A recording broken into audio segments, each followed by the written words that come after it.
вървеше той сам, с мисли тежки, със стария срам. Савел вървеше горд и слепец, с гняв в своето сърце, и носеше смърт в двете ръце.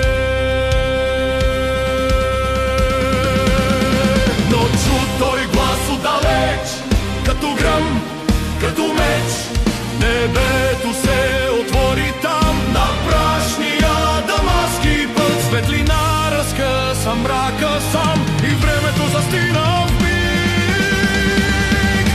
Савле, Савле, защо ме преследваш? Савле, Савле, защо ме преследваш? Савле, Савле, защо ме преследваш?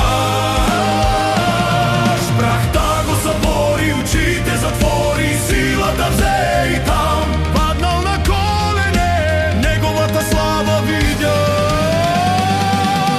Савле, Савле, защо ме преследваш? Кой си ти, о Господи?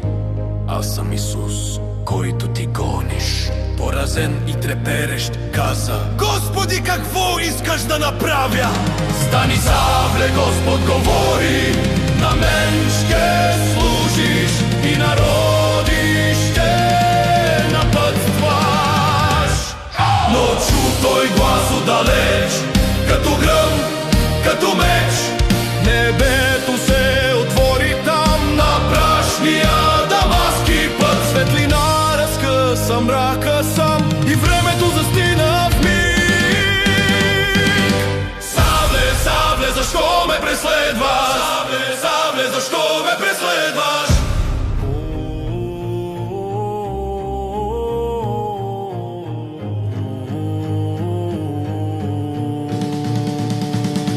Прахта го събори, очите затвори, силата взе и там. Паднал на колене, неговата слава